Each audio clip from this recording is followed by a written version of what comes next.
الحمد لله الذي أنال قلوب عباده المتقين بنور كتابه المبين، وجعل القرآن شفاء لما في الصدور وهدى ورحمة للمؤمنين.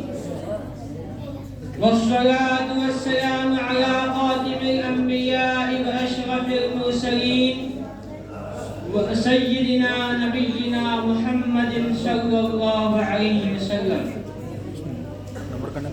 وعلى آله وصحبه أجمعين.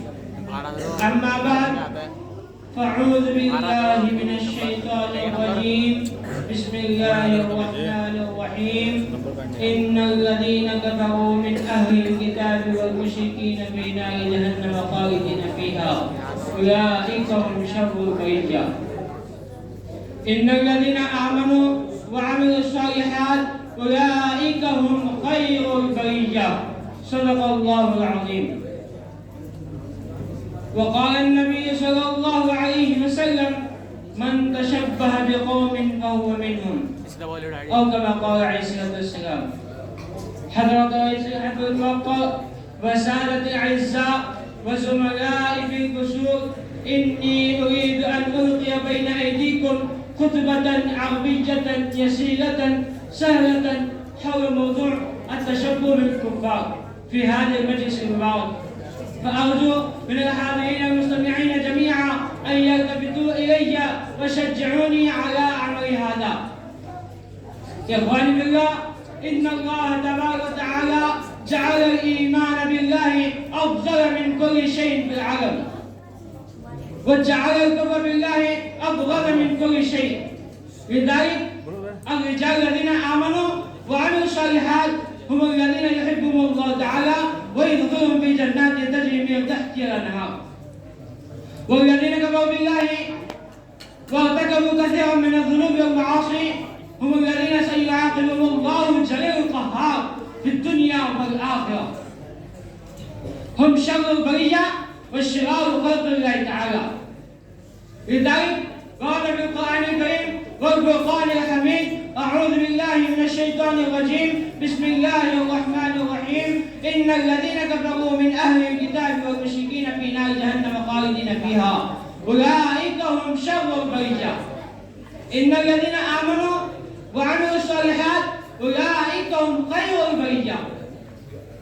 هذه الآية الكريمة تدل بإيضاح على أن المسلمين الصادقين هم خير البرية وخير الخلق الذي يوجد في العالم، وعكس ذلك والذين كفروا بالله ومرقوا من أمور الدين هم شر البرية وشرار خلق الله تعالى. فكيف يناسب للمسلمين الصادقين أن يتشبهوا بالكفار الفجار الكاذبين؟ فكيف يلائم الذين أسلموا واتقوا أن يمشوا بالشتى الذين كفروا من اليهود والنصارى والهندوس الذين سيدخلون نار جهنم خالدين فيها أبدا؟ فقد جاءت قصة في حديث النبي: فكان النبي صلى الله عليه وسلم جالسا في مجلس، فمر أحد من النبي صلى الله عليه وسلم فتسأل النبي الأعظم صلى الله عليه وسلم: ما رأيك في هذا؟ فقال رجل من أشرار الناس: هذا والله حري إن كتب أن ينكح وإن شفع أن يشفع. فسكت رسول الله صلى الله عليه وسلم. ثم مر رجل آخر فقال النبي الأعظم صلى الله عليه وسلم: ما رأيك في هذا؟ فقال: يا رسول الله، هذا من فقراء المسلمين، هذا حري إن كتب أن ينكح أو لا ينكح، وإن شفع أو لا يشفع، وإن قال أو لا يسمع له قوله. فقال رسول الله صلى الله عليه وسلم: هذا خير من ملء الأرض مثل ذلك.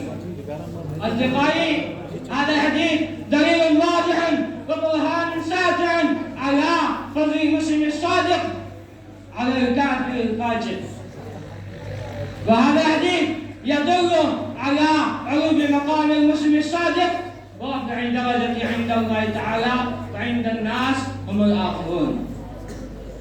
فيا أيها المسلمون، توبوا إلى الله توبة نصوحة من الذنوب كلها بصورة عامة، ولا تشبهوا بأي قوم لأنكم بأنكم خير أمة أخرجت للناس تأمرون بالمعروف وتنهون عن المنكر وتؤمنون بالله كما أعلن بالقرآن الكريم والفرقان الحميد كنتم خير أمة أخرجت للناس تأمرون بالمعروف وتنهون عن المنكر وتؤمنون بالله. فلهذا فصمموا العزم على أن تكونوا خير الناس بأقوالكم وبأفعالكم وبأعمالكم وبعقائدكم وبخصائصكم وبشمائلكم واعملوا بحديث من تشبه بقوم فهو منهم. وبذا أختتم كلامي. ما شاء الله.